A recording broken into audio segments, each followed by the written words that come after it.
జంతువులు మనకి ఏ విధంగా ఉపయోగపడతాయో ఇంతకుముందు వీడియోలో తెలుసుకున్నాం. ప్రజెంట్ తగ్గుతున్న జంతు జనాభా గురించి తెలుసుకుందాం. అయితే భూమి మీద మానవుడే లేని కాలంలో సంవత్సరానికి ఒక జంతు జాతి నశిస్తూ వస్తూ ఉండేది.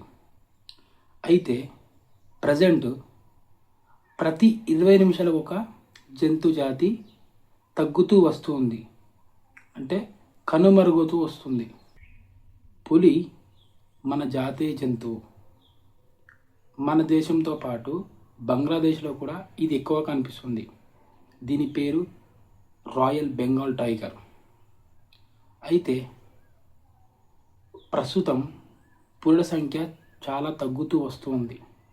ఒకప్పుడు ఇది వేల సంఖ్యలో ఉండేది. వాటితో పాటు బట్టమేక పక్షులు, కలివికోడి, పుంగనూరు ఆవులు, ఇవి కూడా వీటి జాతి కూడా నశిస్తూ వస్తుంది. అసలు కనపడడం లేదు ఎక్కువ శాతం. రాబందు గురించి చూసినట్లయితే ఇది 2 అడుగుల ఎత్తు వరకు ఉంటుంది. అయితే ప్రస్తుతం ఈ జాతి కనుమరుగైపోయింది, ఎక్కడా కనిపించట్లేదు. అయితే తెలంగాణ జీవ వైవిధ్య మండలి విజ్ఞప్తి చేస్తుంది ఏంటంటే దీన్ని మనం కాపాడుకోవాలి, జంతు జాతిని మనం కాపాడుకోవాలి. ఈ రాబందు కనుక ఆచూకీ మీరు చెప్పినట్లయితే దగ్గర 2 లక్షల రూపాయలు బహుమతిగా ఇస్తామని కూడా ప్రకటించింది. అలానే పాము గురించి చూసినట్లయితే దాని యజమాని బుట్టలో బంధిస్తారు ఆ పాముని.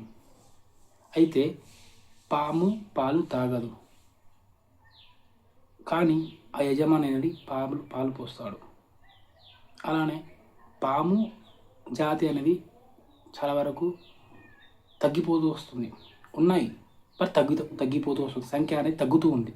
అలానే చిలుకను చూసినట్లయితే పంజరంలో బంధించడం వల్ల దాని యొక్క స్వేచ్ఛను అది కోల్పోతూ వస్తుంది.